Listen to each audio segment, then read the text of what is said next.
Cada día, al servirle el desayuno, al plancharle las camisas, al prepararle su comida favorita, mi marido me decía las mismas palabras que se clavaban como cuchillos en mi pecho. Tú nunca serás como ella. Mi primera esposa sí sabía hacerlo bien. Viví 5 años escuchando esto. 5 años tratando de ser suficiente para un hombre que me comparaba constantemente con una mujer que ya no estaba. Pero el día que me desplomé en la cocina, mientras preparaba su mole preferido, cuando caí al suelo sin fuerzas, él me cargó desesperado y me llevó al hospital gritando que me había resbalado con el aceite. Lo vi ponerse pálido, completamente blanco como papel, cuando el médico hizo una pregunta simple que lo dejó temblando frente a mí. Esa pregunta cambió todo. Reveló una verdad tan oscura que jamás imaginé que el hombre con quien me había casado pudiera esconder algo así. Sigue mi historia hasta el final y comenta la ciudad desde donde me estás viendo para saber qué tan lejos ha llegado mi relato. Durante 5 años creí que mi problema era no ser lo suficientemente buena. 5 años pensando que si me esforzaba más, si cocinaba mejor, si limpiaba con más dedicación, si me despertaba más temprano, tal vez algún día escucharía una palabra de aprecio de labios de Roberto. 5 años en los que cada día era una competencia contra el fantasma de una mujer muerta.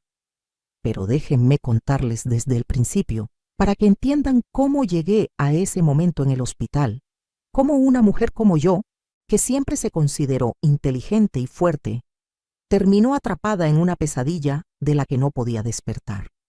Mi nombre es Guadalupe, aunque todos me llaman Lupita. Tengo 67 años ahora, pero cuando conocí a Roberto tenía 62. Soy viuda desde hace 15 años. Mi primer esposo, Fernando, fue el amor de mi juventud. Nos casamos cuando yo tenía apenas 20 años y estuvimos juntos 42 años hasta que un infarto se lo llevó una mañana de domingo, justo después de misa. Fernando no era perfecto, pero me respetaba, me valoraba. Criamos 3 hijos juntos, pasamos dificultades económicas, momentos difíciles, pero siempre con respeto mutuo.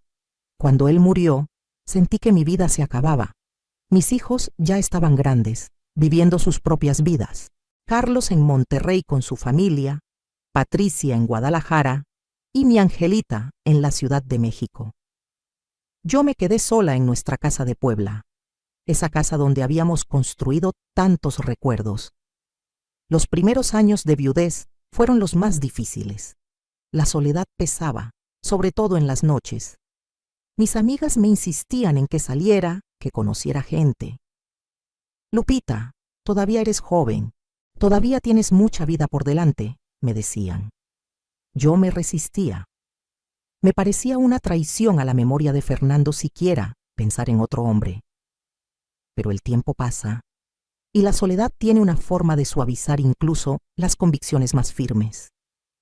Fue en la iglesia donde conocí a Roberto. Él también era viudo, o eso decía. Tenía 65 años, bien parecido, siempre vestido pulcramente, con buenos modales. Empezamos a conversar después de las misas dominicales. Me invitó a tomar café. Parecía un hombre educado, respetuoso. Me habló de su difunta esposa, Clara, quien, según él, había muerto de cáncer 3 años atrás. La forma en que hablaba de ella me conmovió. Decía que había sido una santa, que lo había cuidado hasta el final, que nunca encontraría a alguien como ella. En ese momento, esas palabras me parecieron dulces, el testimonio de un hombre que había amado profundamente. Qué tonta fui al no ver la advertencia que llevaban esas palabras.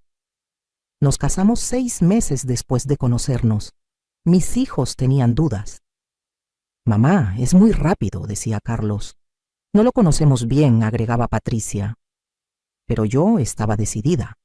Después de años de soledad, Roberto representaba compañía, alguien con quien compartir los años que me quedaban.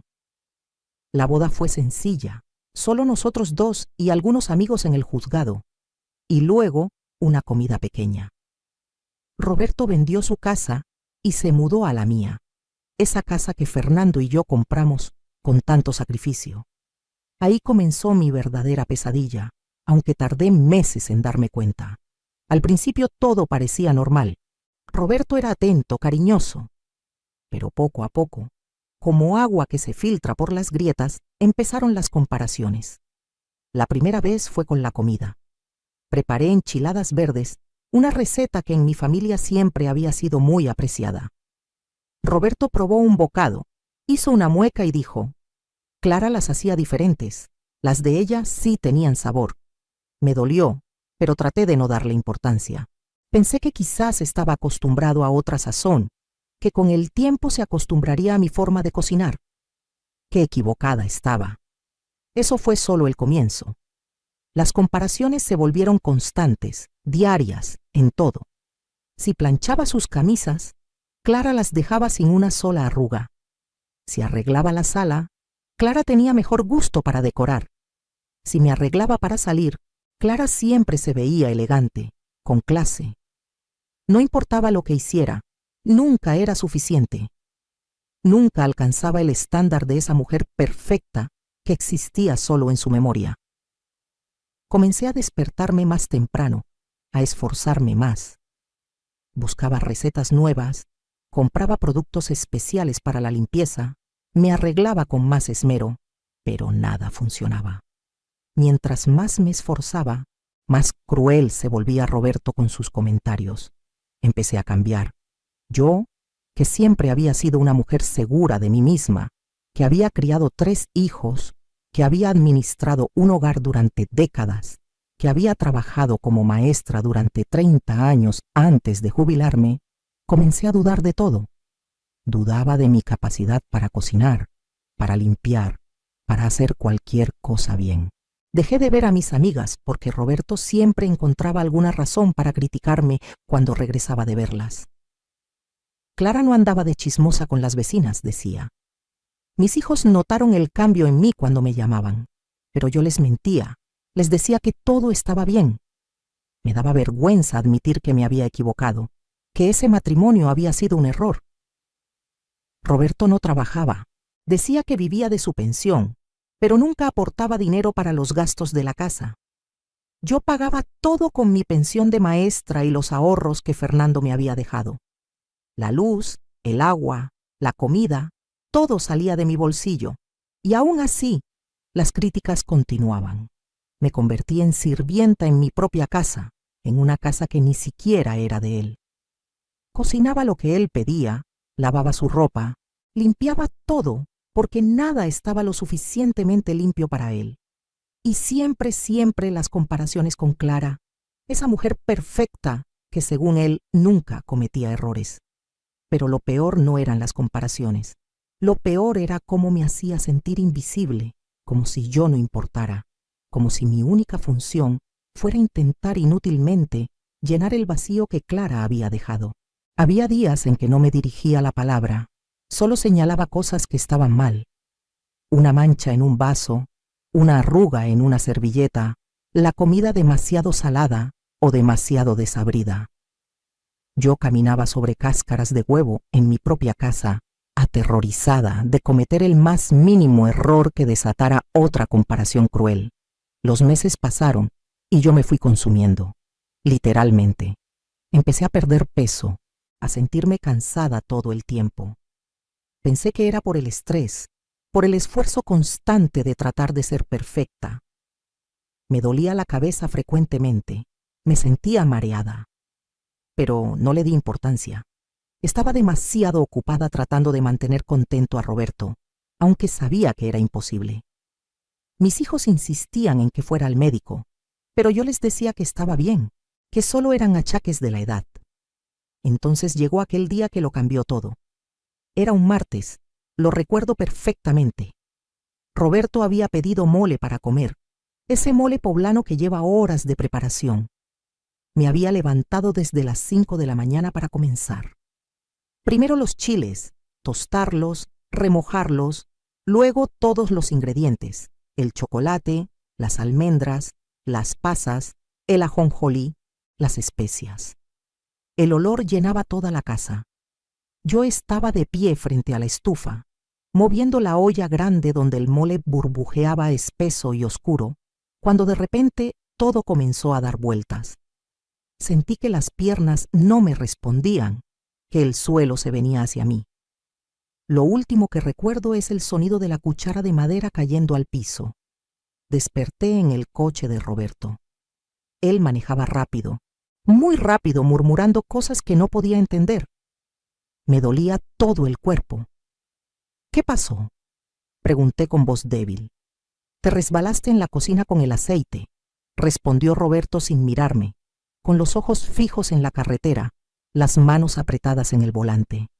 Te caíste y te golpeaste la cabeza. Te llevo al hospital. Pero yo recordaba que no había aceite en el piso. Yo recordaba estar parada, moviendo el mole, y de repente la debilidad, el mareo. No había resbalón, no había golpe, pero estaba demasiado confundida para discutir. Llegamos al Hospital General. Roberto prácticamente me cargó hasta urgencias, gritando que necesitaba atención inmediata, que su esposa se había caído, que se había golpeado fuerte. Las enfermeras me pusieron en una camilla, me llevaron a una sala. Roberto seguía repitiendo la misma historia, que me había resbalado con aceite, que me había golpeado la cabeza. Un médico joven llegó, el doctor Ramírez, según leí en su placa. Comenzó a examinarme, a hacerme preguntas. Sabía qué día era, cómo me llamaba, recordaba lo que había pasado. Respondí todo correctamente. Él observaba mis ojos con una linternita, revisaba mis reflejos. Entonces hizo la pregunta, esa pregunta simple que cambió todo. El doctor Ramírez miró a Roberto y preguntó: ¿Su esposa tiene algún problema de salud? ¿Está tomando algún medicamento? Roberto respondió rápidamente: No, ninguno. Está perfectamente sana. Por eso fue tan extraño que se cayera así. El doctor frunció el ceño, luego me miró a mí. Señora, ¿está tomando algún medicamento? ¿Algo para la presión, para el azúcar, para dormir, cualquier cosa? Yo negué con la cabeza. No, doctor, no tomo nada. Solo mis vitaminas de vez en cuando. El doctor asintió pensativo. Luego volvió a mirar a Roberto. ¿Está seguro? Es importante que me diga si ella toma algo porque sus síntomas... Roberto lo interrumpió nervioso. Ya le dije que no toma nada. ¿Por qué insiste con eso? Fue en ese momento cuando vi algo que nunca había visto antes en Roberto. Miedo. Miedo real en sus ojos. Estaba pálido, sudando. Sus manos temblaban ligeramente. El doctor Ramírez lo notó también. Voy a ordenar unos análisis de sangre completos, dijo el médico, sin apartar la mirada de Roberto. Necesito verificar algunas cosas. Roberto se puso aún más pálido. ¿Es realmente necesario? Ella solo se cayó. Tal vez solo necesita descansar. Pero el doctor ya había salido de la habitación. Me quedé sola con Roberto. Él caminaba de un lado a otro, nervioso, mirando hacia la puerta cada pocos segundos. Deberíamos irnos, dijo de repente. Esto va a salir muy caro. Mejor te llevo a casa y descansas allá. Intentó ayudarme a levantarme de la camilla, pero en ese momento entró una enfermera para sacarme sangre. Roberto no tuvo más opción que sentarse y esperar, aunque parecía a punto de salir corriendo en cualquier momento. Los análisis tardaron un par de horas. Durante ese tiempo, Roberto apenas me habló. Yo seguía sintiendo debilidad, confusión. No entendía por qué él estaba tan alterado. ¿Por qué tanta insistencia del doctor sobre medicamentos? Finalmente, el doctor Ramírez regresó, pero no venía solo. Lo acompañaba otro médico mayor, el doctor González, y una trabajadora social. Los tres tenían expresiones muy serias. El doctor Ramírez se acercó a mi camilla y me habló con voz suave pero firme. Señora Guadalupe, sus análisis muestran niveles muy altos de cierto tipo de sedantes en su sangre, sedantes que requieren receta médica. ¿Está completamente segura de que no está tomando nada? Yo estaba confundida. No, doctor, se lo juro. No entiendo. El doctor González intervino. Estos niveles no llegaron ahí por accidente, señora. Alguien le ha estado administrando estos medicamentos sin su conocimiento, en las cantidades que encontramos durante lo que parecen ser semanas o incluso meses. Por eso los mareos, la debilidad, la pérdida de peso que veo en su historial. El cuarto comenzó a dar vueltas nuevamente, pero esta vez no por los medicamentos, sino por la comprensión horrorosa de lo que estaban diciendo. Me volteé a ver a Roberto. Él estaba de pie junto a la puerta, completamente blanco, con gotas de sudor corriéndole por la frente. «Esto es ridículo», dijo con voz temblorosa. «Están acusándome de algo. Mi esposa está enferma, confundida». Pero su voz no sonaba convincente, sonaba aterrada. La trabajadora social se acercó a Roberto. «Señor, necesitamos hacer algunas preguntas. Es procedimiento estándar en estos casos». Roberto dio un paso hacia atrás. «No tengo que responder nada, nos vamos». Intentó acercarse a mi camilla, pero el doctor González se interpuso. «Me temo que no puede irse todavía, señor. Hemos llamado a las autoridades. Esto es un posible caso de envenenamiento». La palabra envenenamiento cayó como una bomba en esa pequeña sala de urgencias. Yo no podía procesar lo que estaba escuchando. Roberto me había estado envenenando. ¿Por qué? ¿Para qué? Las preguntas giraban en mi cabeza mientras veía a mi esposo desmoronarse frente a mis ojos. Él se dejó caer en una silla, con la cabeza entre las manos. «No iba a matarla», murmuró. «Solo necesitaba que estuviera más tranquila, más manejable, como Clara». Esas palabras, como Clara, todo encajó en ese momento horrible. La trabajadora social me tomó de la mano mientras las lágrimas comenzaban a rodar por mis mejillas. Pero no eran lágrimas de tristeza solamente. Había algo más ahí, algo que todavía no podía identificar. El doctor Ramírez seguía hablando, explicando que me iban a mantener en observación, que necesitaban asegurar que mi cuerpo eliminara las sustancias, que vendría la policía a tomar mi declaración. 2 policías llegaron media hora después. Se llevaron a Roberto a otra sala para interrogarlo. Yo me quedé ahí, conectada a un suero que según el doctor ayudaría a limpiar mi sistema. La trabajadora social, una mujer llamada Sofía, se quedó conmigo.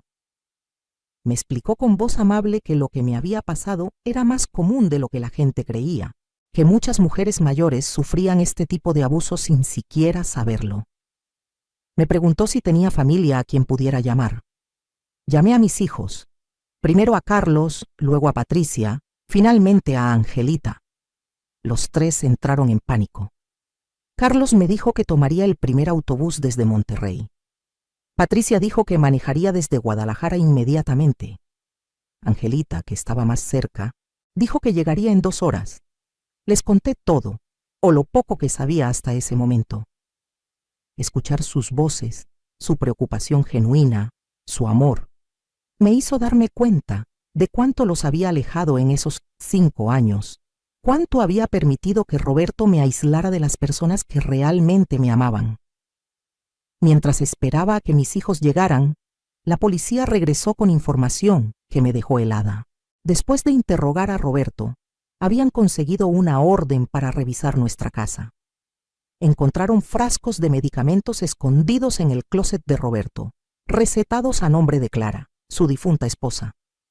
Sedantes, ansiolíticos, medicamentos para dormir.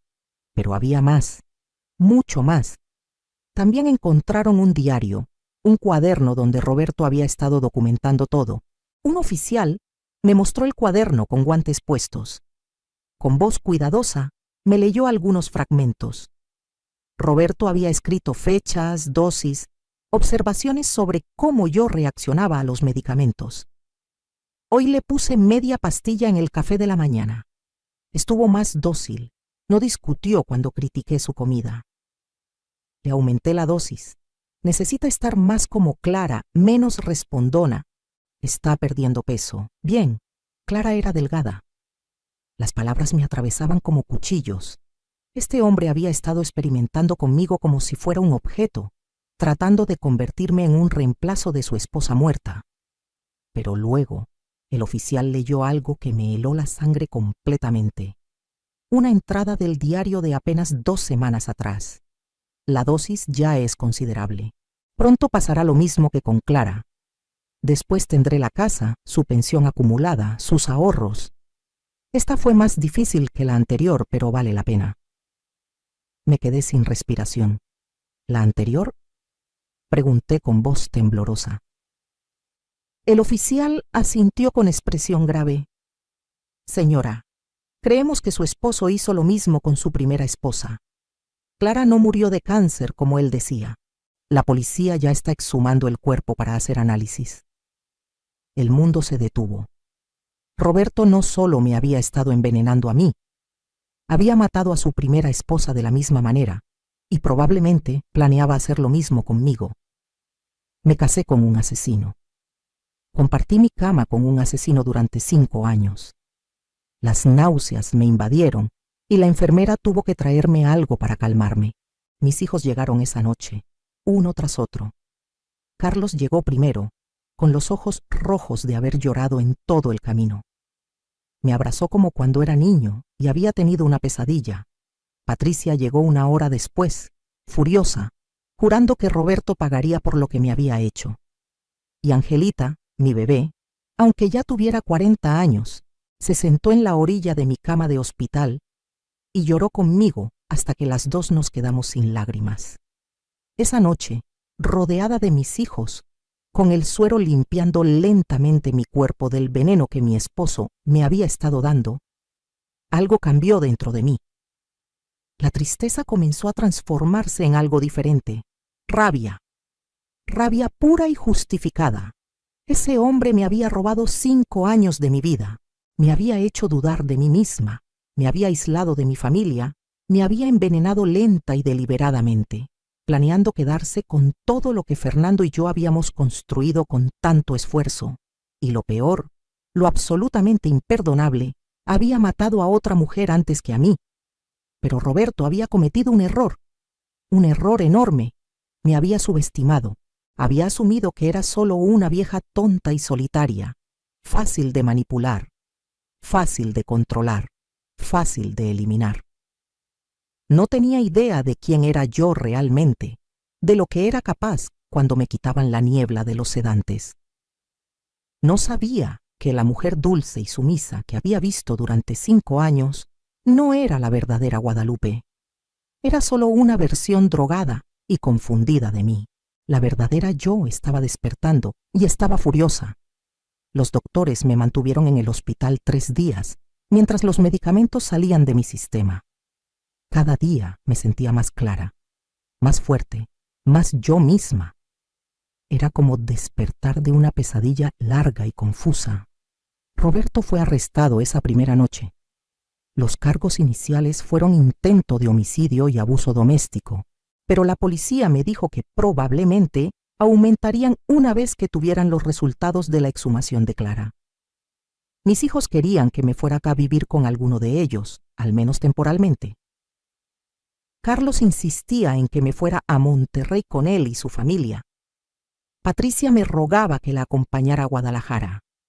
Angelita me suplicaba que me mudara a la Ciudad de México, pero yo no quería irme. Esa era mi casa. Fernando y yo la compramos cuando teníamos 30 años, con un préstamo que nos tomó 20 años pagar. Ahí criamos a nuestros hijos, ahí vivimos nuestra vida. No iba a dejar que Roberto me la quitara, ni siquiera después de todo lo que había hecho. Así que les dije a mis hijos que volvería a casa, pero no estaría sola. Patricia se tomó un mes de vacaciones en su trabajo y se quedó conmigo. Su presencia era un consuelo, pero también un recordatorio constante de lo que casi pierdo. Cuando volví a casa, después de esos 3 días, todo se veía diferente. La cocina donde me había desmayado, la sala donde había soportado tantas críticas crueles, el dormitorio que había compartido con un hombre que planeaba asesinarme. Cada espacio estaba contaminado con los recuerdos.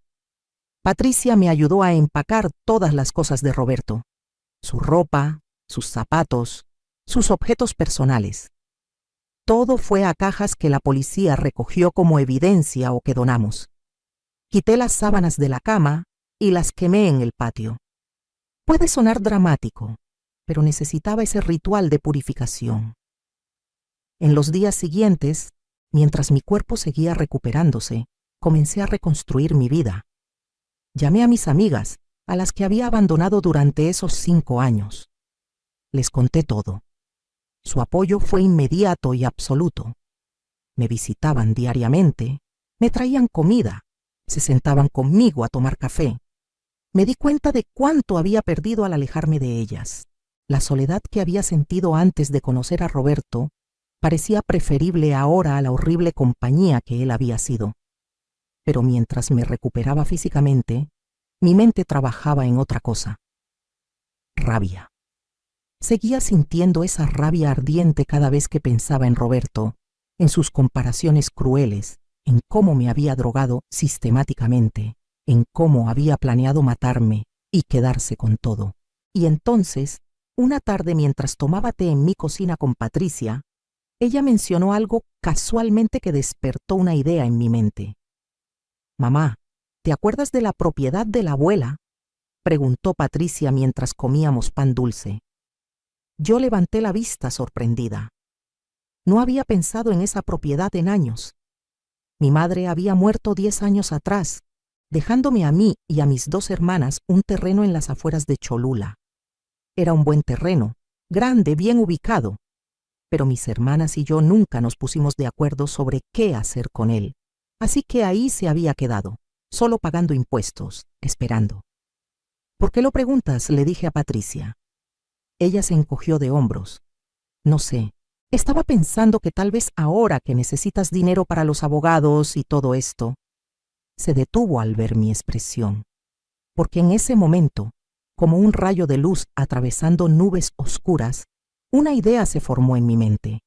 Una idea brillante, poderosa, perfecta.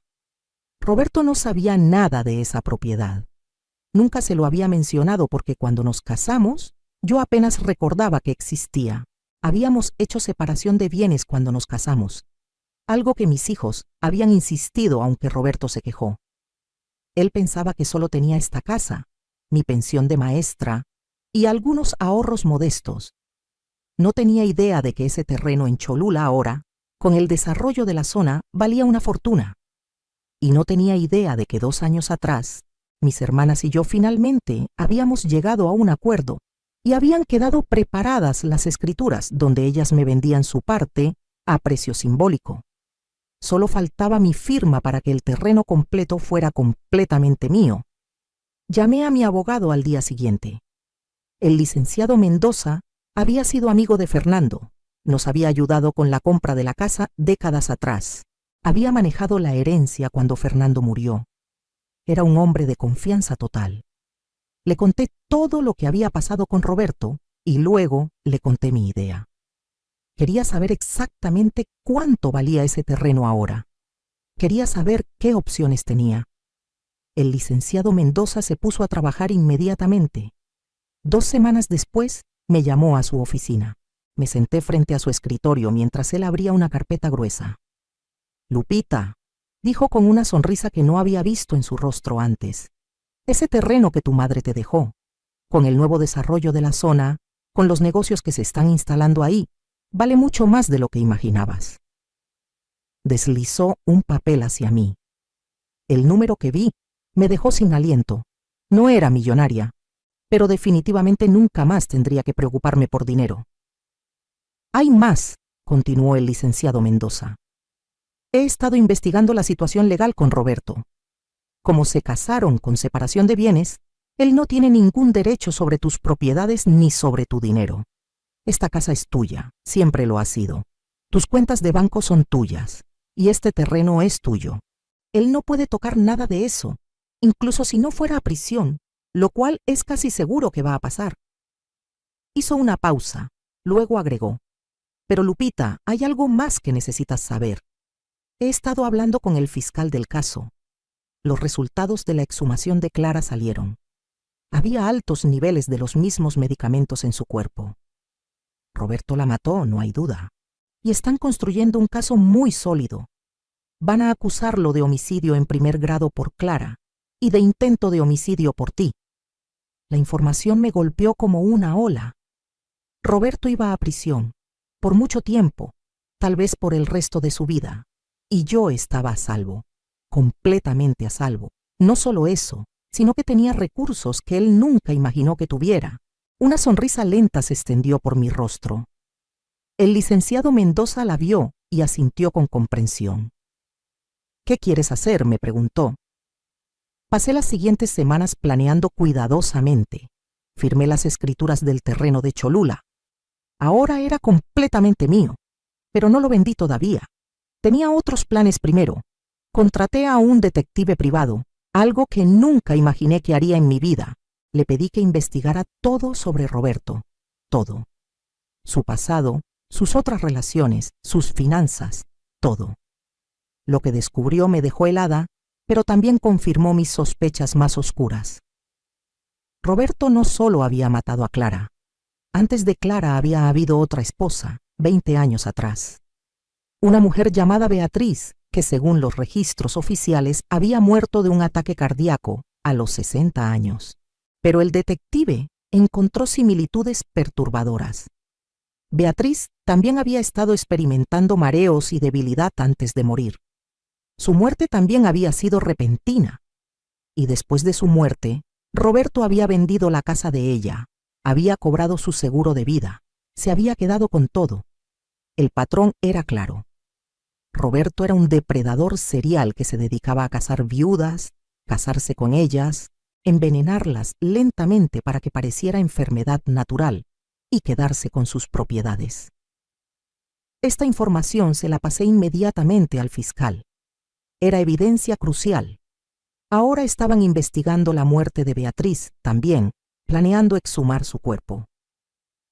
Roberto, el hombre que me había hecho sentir inadecuada durante 5 años, que me comparaba constantemente con su perfecta esposa muerta, resultó ser un asesino en serie.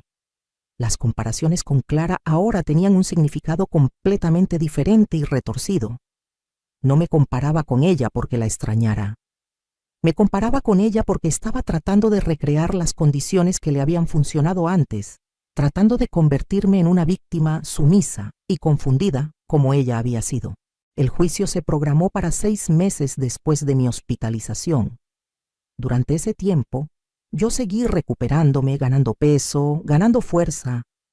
Cada día me sentía más como la Guadalupe que había sido antes de conocer a Roberto. Mis hijos se turnaban para visitarme. Mis amigas se convirtieron nuevamente en parte regular de mi vida. Empecé a ir a terapia, algo que la trabajadora social Sofía me había recomendado. Necesitaba procesar todo lo que había vivido, todo el trauma, toda la manipulación. En la terapia aprendí sobre el abuso narcisista, sobre cómo los depredadores como Roberto eligen a sus víctimas. Aprendí que nada de lo que me pasó fue mi culpa, que la soledad que sentí después de la muerte de Fernando era normal y comprensible, que Roberto se aprovechó de esa vulnerabilidad deliberadamente, que yo no fui tonta ni débil, sino humana. Una humana que quería compañía y amor, y que tuvo la mala suerte de encontrarse con un monstruo disfrazado de hombre respetable. Pero también aprendí algo más importante. Aprendí que sobreviví, que fui más fuerte que él, que incluso drogada y confundida, alguna parte de mí siguió luchando, siguió viviendo, y ahora, con la mente clara, era imparable. 2 semanas antes del juicio, vendí el terreno de Cholula.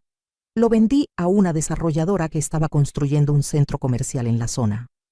El precio fue incluso mejor de lo que el licenciado Mendoza había estimado.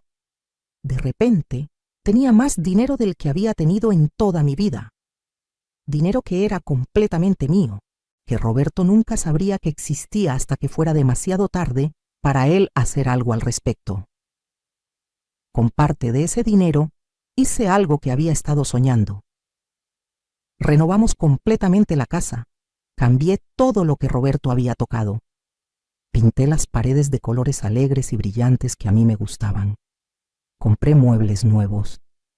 Rediseñé la cocina, ese lugar donde casi muero, convirtiéndola en un espacio luminoso y hermoso. Instalé un jardín en el patio trasero, lleno de las flores que a Fernando le habían gustado. Cada cambio era como borrar la presencia de Roberto de mi espacio, reclamando lo que siempre había sido mío. También hice algo más. Creé un fondo fiduciario para cada uno de mis nietos, para su educación universitaria. Doné dinero a un refugio para mujeres víctimas de violencia doméstica en Puebla. Pagué mi propia terapia completa por adelantado, sabiendo que la iba a necesitar por mucho tiempo. Me compré ropa nueva, ropa que me hacía sentir hermosa y fuerte. Por primera vez en 5 años, me miré al espejo y me gustó la mujer que vi reflejada. El día del juicio llegó finalmente. Mis 3 hijos vinieron conmigo, junto con el licenciado Mendoza. Entramos a la sala del tribunal con nuestras cabezas en alto. Roberto ya estaba ahí, sentado con su abogado de oficio. Cuando me vio entrar, algo cambió en su expresión. Yo no era la misma mujer que había visto por última vez en el hospital. Había subido de peso, me veía saludable. Llevaba un traje elegante, el cabello bien arreglado, maquillaje sutil, pero impecable. Me veía fuerte, próspera, feliz. Y creo que en ese momento él supo que había perdido más de lo que imaginaba. El juicio duró 3 días. Escuché el testimonio de los médicos que me trataron, explicando los niveles peligrosos de medicamentos en mi sangre. Escuché a los policías describir lo que encontraron en nuestra casa, los frascos de medicamentos, el diario horrible donde Roberto documentaba sus crímenes. Escuché al forense hablar sobre los restos de Clara, confirmando que había sido envenenada exactamente de la misma manera que Roberto intentó envenenarme a mí. Cuando llegó mi turno de testificar, subí al estrado con paso firme. El fiscal me hizo preguntas sobre mi relación con Roberto, sobre las comparaciones constantes con Clara, sobre cómo me sentía durante esos 5 años. Respondí cada pregunta con voz clara y fuerte. Miré a Roberto directamente a los ojos mientras describía cada crueldad, cada insulto disfrazado de comparación, cada momento en que me hizo sentir inadecuada.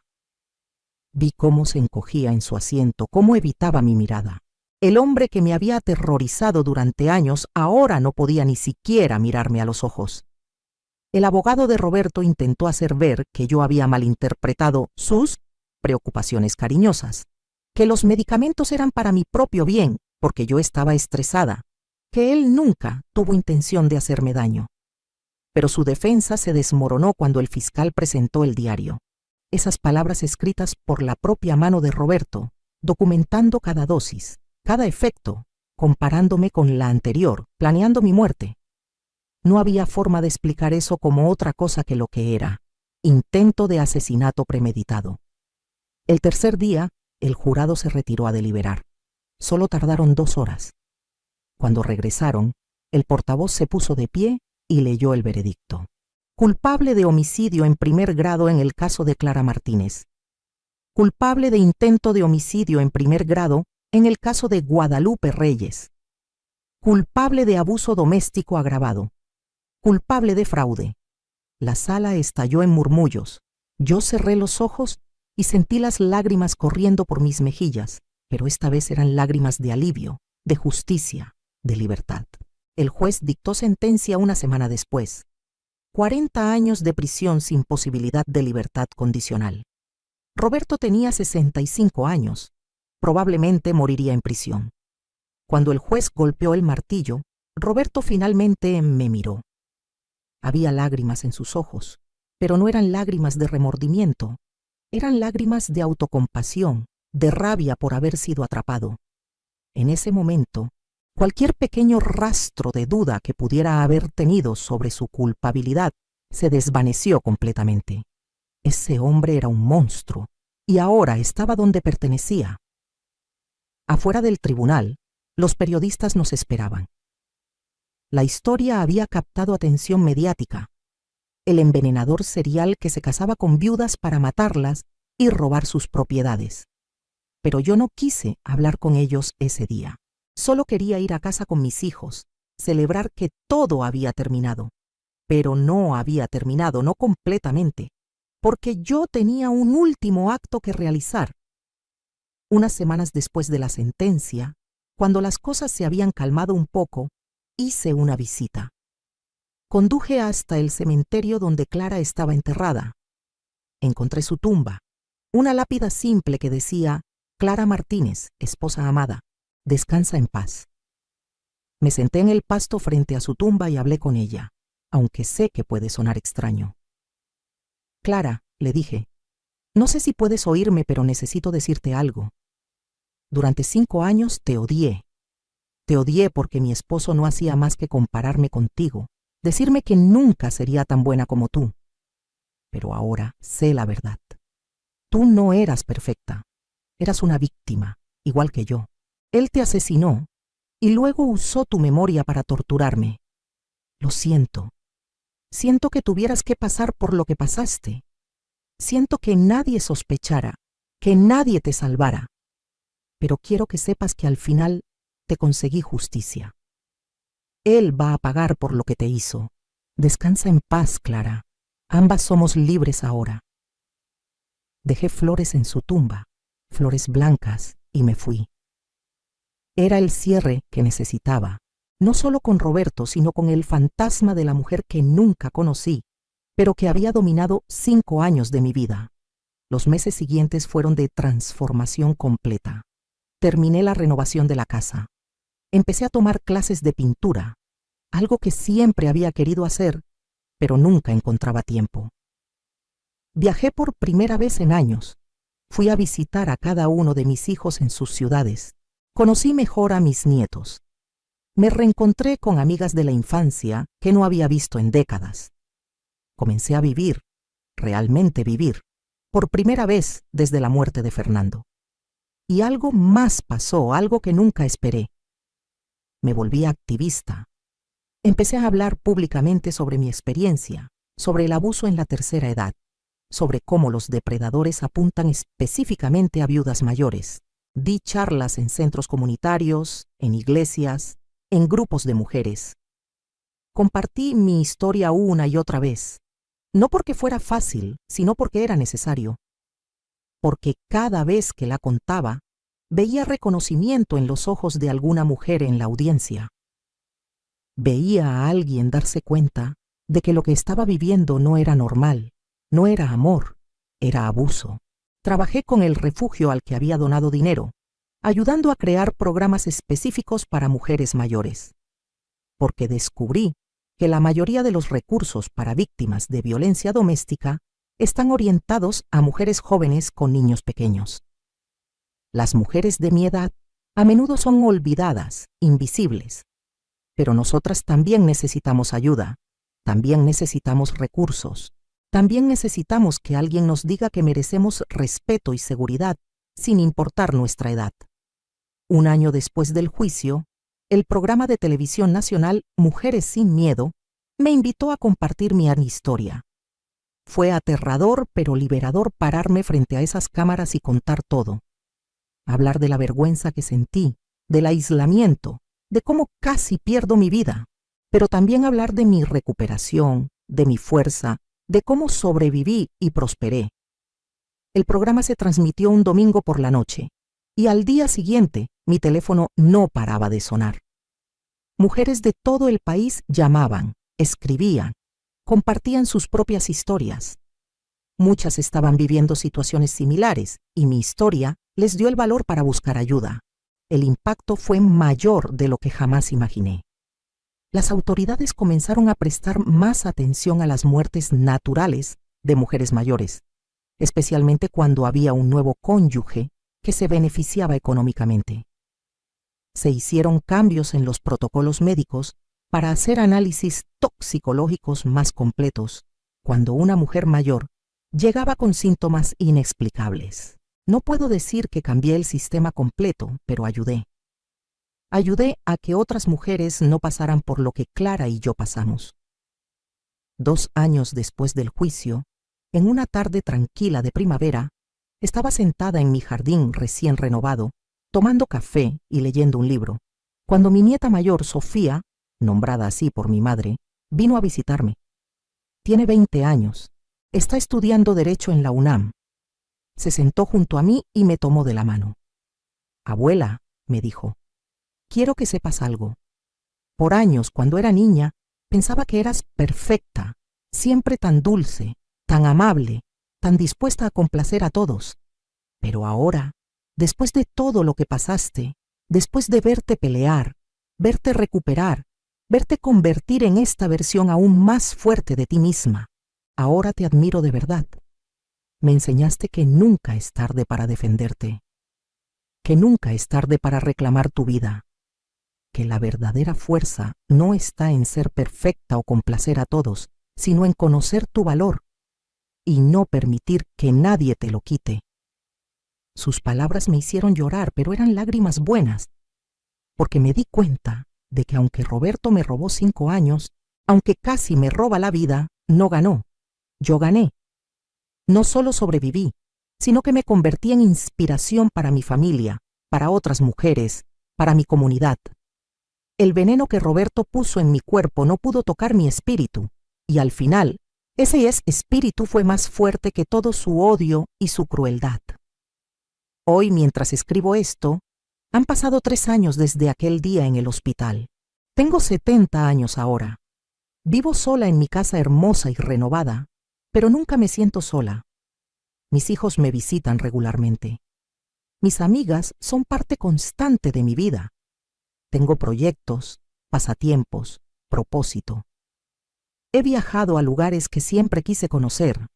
Aprendí a pintar y mis cuadros cuelgan en las paredes de mi casa. Tomé clases de baile y voy a reuniones sociales donde bailamos danzón los domingos en el parque. He tenido propuestas de otros hombres, sí, hombres que quieren invitarme a cenar, conocerme mejor. Y aunque ya no siento el rechazo automático que sentí inmediatamente después de la experiencia con Roberto, tampoco siento la necesidad de tener una pareja. Estoy completa yo sola. Si algún día llega alguien que añada valor genuino a mi vida, que me respete, que me valore, tal vez consideraré una relación. Pero nunca más necesitaré a alguien por miedo a la soledad. La soledad ya no me asusta. Lo que me asusta es perder mi paz, mi independencia, mi fuerza duramente ganada. El dinero del terreno de Cholula me permitió seguridad financiera por el resto de mi vida. Pero más importante que eso, me permitió libertad. Libertad para hacer lo que quiero, cuando quiero. Libertad para decir que no. Libertad para ser exactamente quien soy sin disculparme, sin tratar de cumplir las expectativas de nadie más. A mis 70 años, finalmente aprendí algo que desearía haber sabido desde joven. Mi valor no está determinado por lo bien que sirvo a otros, por cuánto me sacrifico, por si cumplo o no con algún estándar imposible de perfección. Mi valor es inherente, solo por existir, solo por ser yo. Roberto está en prisión, cumpliendo su sentencia de 40 años. Escuché que su salud se está deteriorando, que está enfermo. No siento satisfacción en eso, pero tampoco siento lástima. Simplemente no siento nada. Él es irrelevante para mi vida ahora. Una nota oscura en mi historia, pero no el final de mi historia, ni siquiera cerca.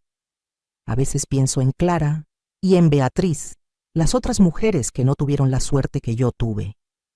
El doctor, que prestó atención, que hizo las preguntas correctas, que se dio cuenta de que algo no cuadraba. Si hubiera sido otro médico, uno menos cuidadoso, tal vez Roberto se habría salido con la suya nuevamente. Tal vez yo estaría muerta y él estaría viviendo en mi casa, gastando mi dinero, buscando a su próxima víctima. Esa posibilidad me perseguía al principio, pero ahora la uso como motivación. Cada mujer que ayudo, cada historia que comparto, es en honor a Clara y Beatriz, las mujeres que no pudieron salvarse, pero cuya justicia finalmente llegó. Mi mensaje para otras mujeres, especialmente mujeres mayores que pueden estar pasando por algo similar, es este. Confía en tus instintos. Si algo se siente mal, probablemente está mal. Si alguien te hace sentir pequeña, inadecuada, nunca suficiente, esa persona no te ama. El amor real te hace sentir valiosa, respetada, apreciada. El amor real no te compara constantemente con otros. El amor real no te aísla de tu familia y amigos. El amor real no te enferma. Y si ya estás en una situación así, quiero que sepas que no es demasiado tarde.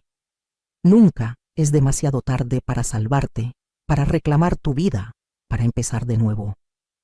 Yo lo hice a los 67 años, después de haber sido envenenada durante meses, después de haber perdido 5 años con un monstruo. Si yo pude hacerlo, tú también puedes. No importa cuántos años tengas, no importa cuánto tiempo hayas estado en esa situación, siempre hay salida, siempre hay esperanza. Para las mujeres jóvenes que están leyendo esto, especialmente mis nietas y las hijas de mis amigas, les digo, aprendan de mi error. No dejen que la soledad las lleve a los brazos de alguien sin conocerlo bien primero. No ignoren las banderas rojas. No se casen con alguien que las hace sentir menos que. Y sobre todo, nunca, nunca permitan que alguien las aísle de su red de apoyo. Mantengan cerca a su familia y amigos. Ellos son sus salvavidas cuando las cosas se ponen difíciles. Hace poco, el refugio para mujeres donde soy voluntaria me pidió que fuera la oradora principal en su evento anual de recaudación de fondos.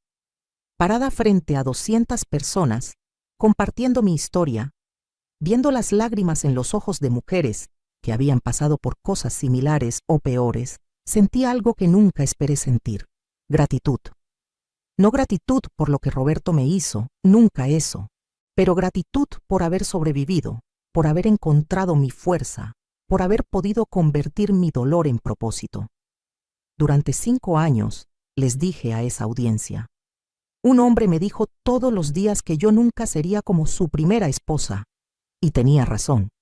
Nunca fui como Clara, porque yo sobreviví, yo luché, yo gané, y ahora uso mi voz y mi historia para asegurar que otras mujeres también sobrevivan, también luchen, también ganen.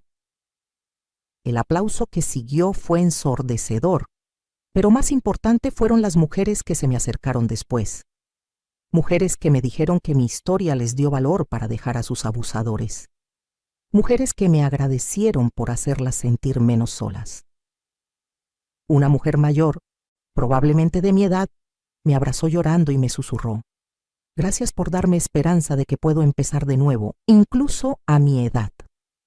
Le dije lo mismo que te digo a ti ahora. Nunca es tarde para reclamar tu vida. Entonces, ¿qué harías tú en mi lugar si descubrieras que la persona con quien te casaste te estaba envenenando lentamente, planeando tu muerte? ¿Tendrías el valor de luchar, de reconstruir, de convertir tu dolor en poder? Comenta abajo. Comparte tu ciudad para que sepa qué tan lejos ha llegado mi historia.